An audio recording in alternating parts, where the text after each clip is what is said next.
words that Usam is speaking about, and how do we seek it for our whole life? Somebody spilled vinegar around here?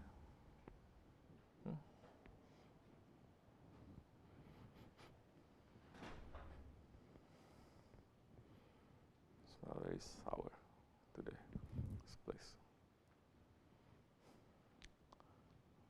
So what are you saying? Knowledge?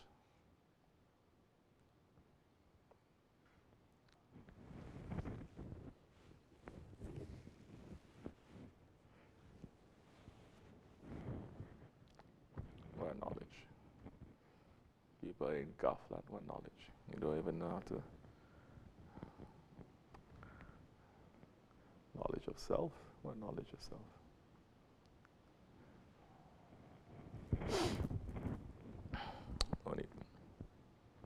Any other question? Yes. Sheikh Efendi said in his sohbet, when Adam and Hawa eat the forbidden fruit,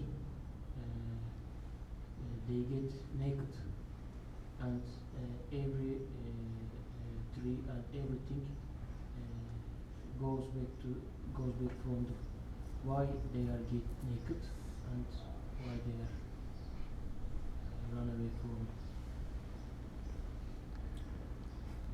أعوذ بالله من الشيطان الرجيم بسم الله الرحمن الرحيم استغفر الله صاحب السيف نويت بين ترزلا تخال وانت حسبنا الله حول ولا قوة إلا بالله العلي العظيم.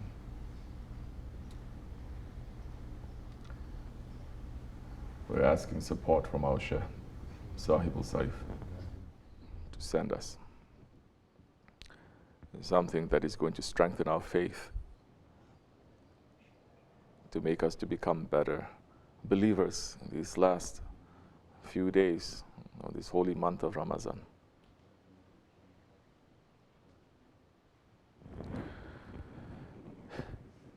Now, you asked us a question.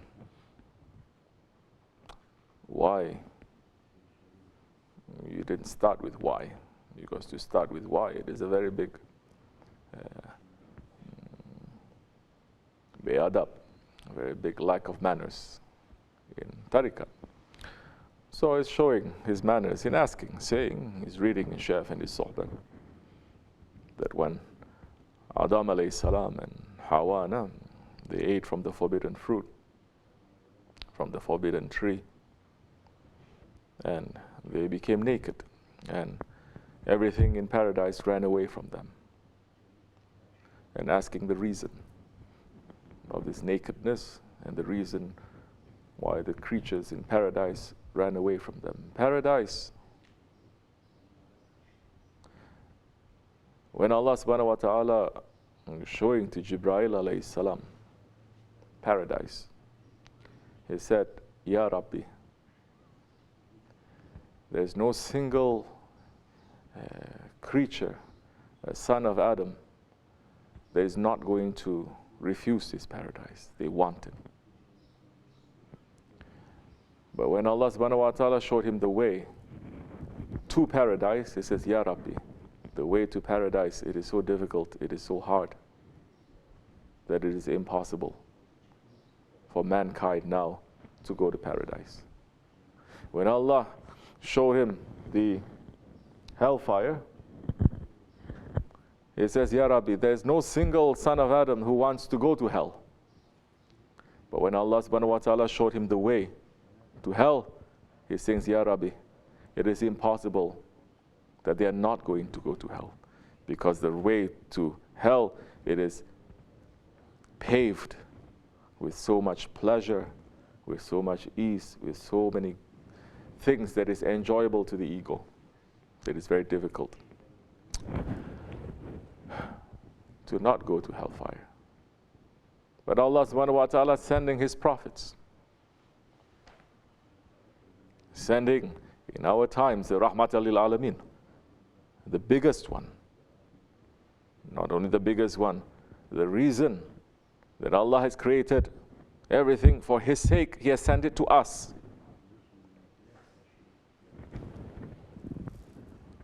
All we have to do is to obey.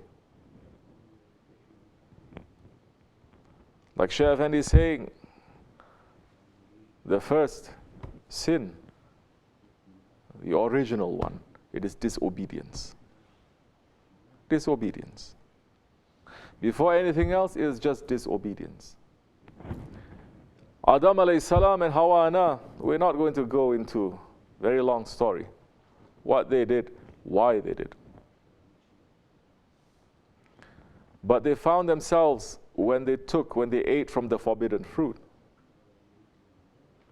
they found themselves in the category of those who disobey Allah subhanahu wa ta'ala. That Allah subhanahu wa ta'ala has given them, and this is a lesson for us, everything. And in paradise, it cannot be compared to what we have here. Because over here, if you ask the people from the West, they say paradise is a sandy beach, one island, coconut tree, wearing grass, living in a hut. That is paradise. If you ask people in the desert, they're going to say water, garden. Of course, when Allah subhanahu wa ta'ala is mentioning the gardens of paradise, it is the closest approximation, similar to what the people were used to their idea of what a paradise is. But the paradise, you cannot compare nothing to it. And if mankind is not prepared to behold, to look, to smell, to hear the paradise, his body cannot take it. His ego cannot take it. It will be destroyed. He will suffer.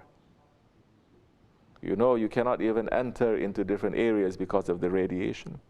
You cannot enter into different areas in the ocean because of the pressure if you don't wear certain things. If you're not healthy in certain ways, you cannot go up. You cannot go up to the skies without being trained properly, without wearing special things. You cannot go down to the world, to the earth, the same way. Paradise, it is a dimension that is beyond all of this. And if you are not prepared for it, you cannot enter it. The hellfire, in reality, is to prepare us for paradise. Now in the paradise,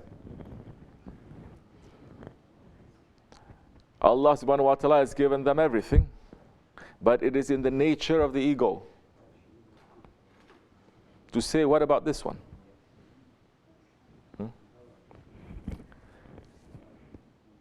And Allah subhanahu wa ta'ala is saying to them, eat from everything except for this. So what happened? We must show our manners too. We cannot say that they made a sin. Cannot say that they disobeyed. It is a lesson for us.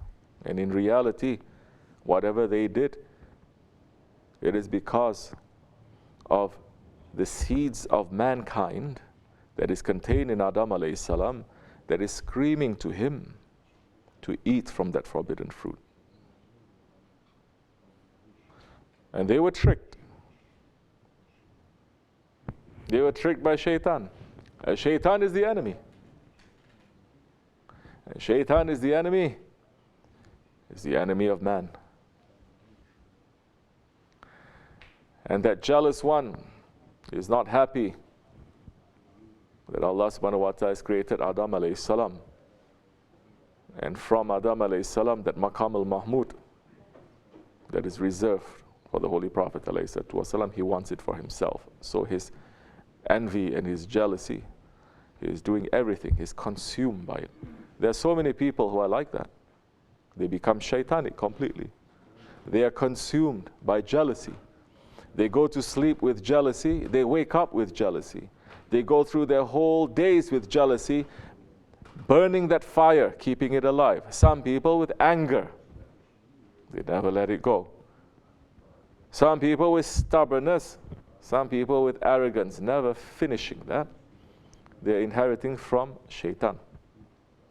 So shaitan tricked them. Shaitan did not trick Adam alayhi salam. Shaitan tricked Hawa Ana. And Hawa Ana begging Adam alayhi salam to eat. And we in his backbone, his children and his grandchildren until Judgment Day begging him to eat. It is in the nature of man. Like I said, Allah subhanahu wa ta'ala gives everything, but say, don't touch that one. That is bad for you. We're running to that one. Huh? Allah subhanahu wa ta'ala giving the food from paradise to the Bani Israel from paradise. Giving them those quails, giving them those halwa, manna and halwa and sawa. And they say, where's the onions? We miss the onions. And what about this? What about that? They're thinking. They are eating the food from paradise and they're thinking. So that time, you are not ready for paradise. You're still stuck to the dunya. You're still stuck to the asfala safilin, the lowest of the low. You're still stuck there. You're giving the jewels. You say, I want candy. I don't want jewels. So now until until we change to become Ahli Jannat, we cannot enter. The whole reason of tariqat, the whole reason of religion, the whole reason of Shariat, it is to make us to go back to our original home, which is paradise, to make us to be Ahli Jannat. If we are not becoming Ahli Jannat in this dunya, if we don't change to become paradise people, candidates, nominees for the paradise in this dunya, then we have to work very hard in the grave. They're going to work us very hard in the grave.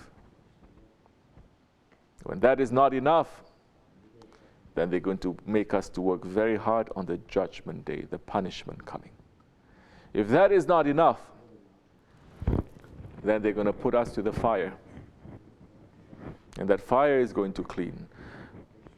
So many times, only fire can clean so many things, inside and outside.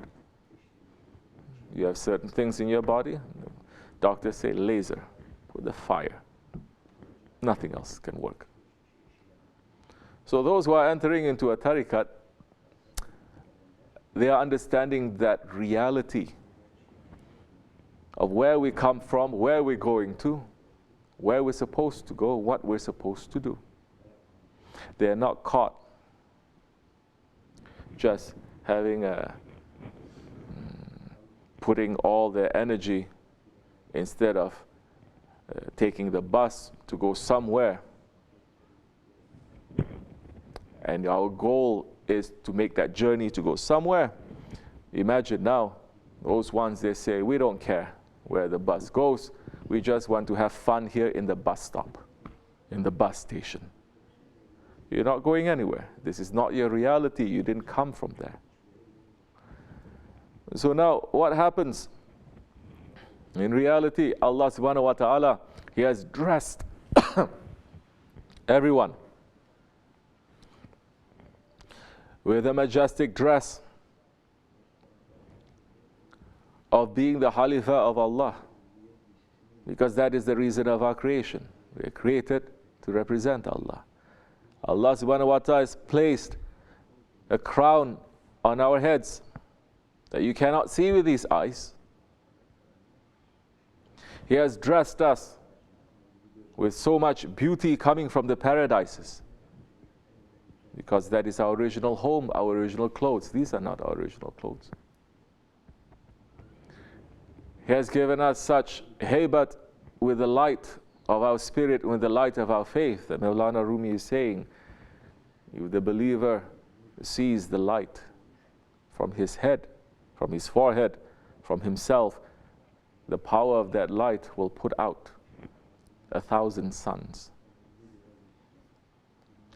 This is what prophets and awliya Allah, they're waking people up to understand their reality. We are not made to crawl on this earth. We are made to fly. So what happens that time when we disobey? When we disobey, the majestic clothes starts falling. and the darkness starts circling around. Our reality is not here, it is in divine presence. The more that we are doing good things for the sake of Allah subhanahu wa ta'ala, the more light we are sending there. And the angels, they are circling around us. They will pray for us. The more wrong things that we are doing, disobedience, the more those majestic clothes, they fall and darkness starts surrounding. It becomes ugly that they cannot look, and they ask for our forgiveness. Because that is the reality of nudity. You cannot look. It is an ugliness that you cannot look. That is not meant for these eyes. So now, Adam alayhi salam and Hawa Ana, when they ate from the forbidden fruit, all the majestic clothes of paradise, it starts falling and it starts to reveal from the ugliness of disobedience. You imagine how we look like in our reality. Don't be busy with them, be busy with us. Imagine how we look like.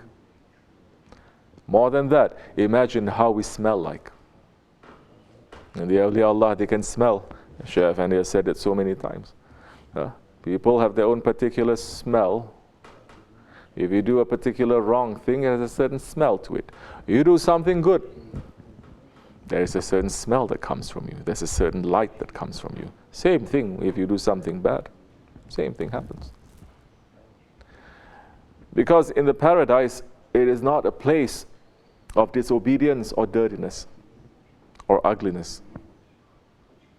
It is forbidden to enter into a paradise. So when they were in that station, they ran away from each other. They ran away from the paradise creatures that are there because they understood, what is this ugliness that is showing on me? They ran to hide themselves. Then all creatures ran away from them, not only because of the disobedience that made them to become ugly, but because now they are not part of that paradise.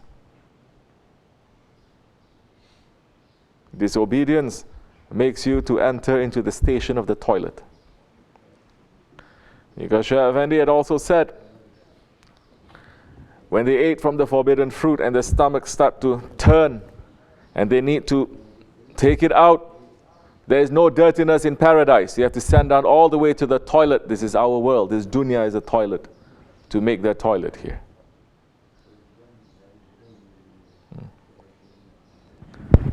So, all the creatures ran away from them. But the creatures were also crying for them. There were some creatures there that did not cry for them. And Allah subhanahu wa ta'ala saying to them, you didn't cry for my Safiullah. Then I'm going to make you the cause that they are going to cry a lot. And those two things is gold and silver. They say, we are not crying for them, Ya Rabbi, because they disobeyed. Allah is saying, you didn't cry for them.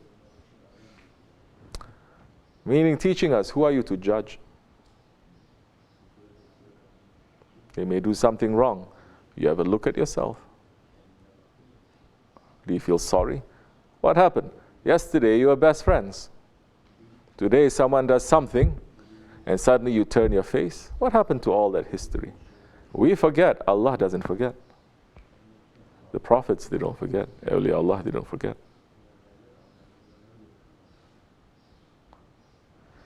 And understand the level now of this ummah, and understand the level of knowledge that the Prophet is giving to this ummah compared to the other earlier ummahs.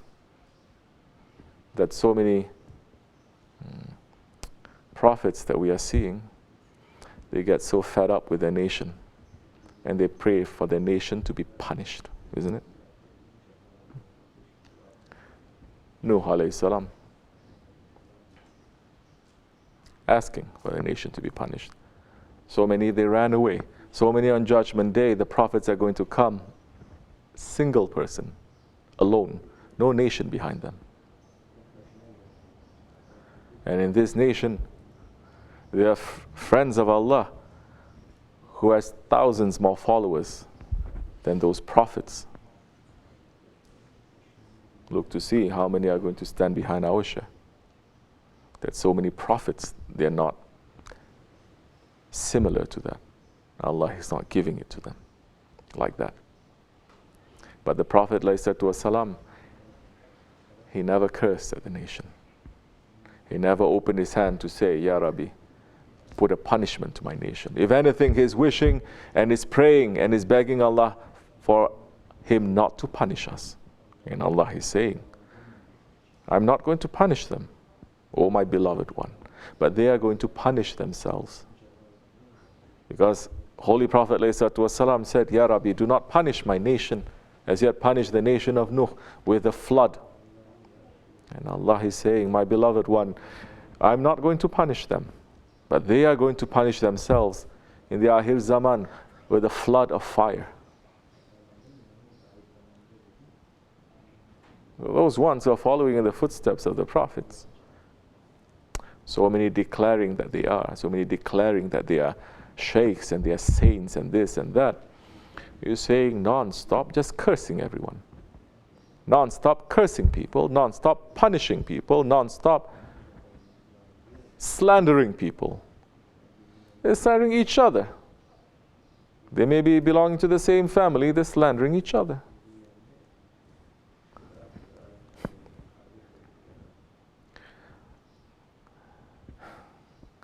When Nuh alayhi salam, he came out from the ship, Allah subhanahu wa ta'ala ordered him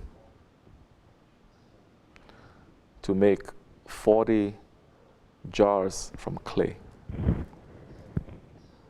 And because Allah subhanahu wa ta'ala gave an order to him, Nuh alayhi salam made it for the sake of Allah. So beautiful. He put a lot of work, a lot of heart, a lot of passion in it. He built 40 clay jars. When it was ready, he presented it to his Lord. And Allah subhanahu wa ta'ala then said to him, now take this stone and destroy every single one of them. He destroyed them. Feeling very sorry, he destroyed them. And Allah subhanahu wa ta'ala said to Nuh alayhi salam, how you feel that you put so much love and care into making something, then it gets destroyed. He says, Ya Rabbi, I feel very bad. Then Allah is saying, I swear by my Majesty, I feel more than you when I have to destroy your nation because you ask. That's the time Nuh alayhi salam started crying and wailing. And his name comes from that. He was crying so hard. I understand the mercy that Allah is showing to this nation, to us. That in these days we are not sitting down even to understand the favors of our Lord.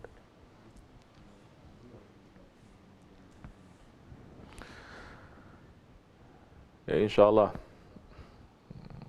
we're not going to let these last few days to pass empty in front of us.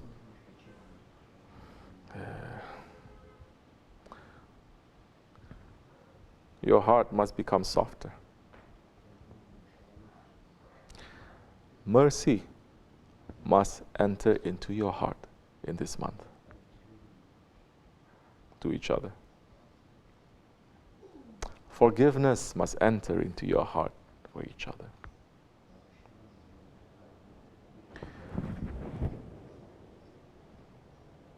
To release your haqq, your rights on each other, it must be for you in this month.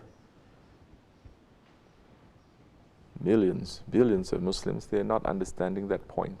They want forgiveness from Allah.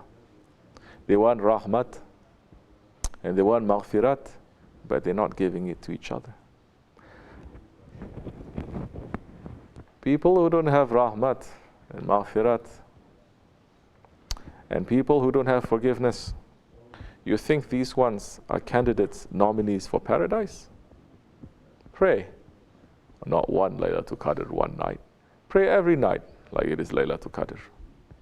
Pray your whole life, every night is Laylatul Qadr, but you are not putting forgiveness, you're not putting blessings and mercy into your heart to each other. It is useless. Because the people of paradise,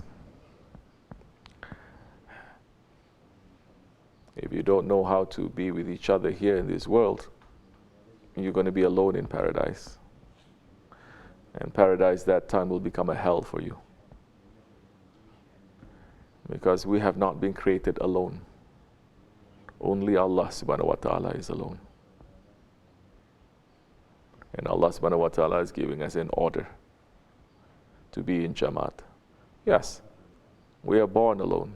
Yes, we're going to die alone.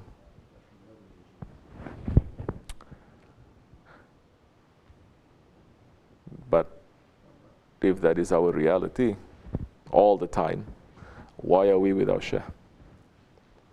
Why do we want to be with our Shaykh? And the loneliness, to be alone, it is a very difficult, a very bitter thing. That the Holy Prophet ﷺ, he went through a very difficult time because he was alone. He went through a very difficult time at one point, thinking that Allah has abandoned him. Astaghfirullah. He is a man still, but it's to teach us. Does he feel that Allah has abandoned? No, of course not. He has faith in his Lord, but it's to teach us.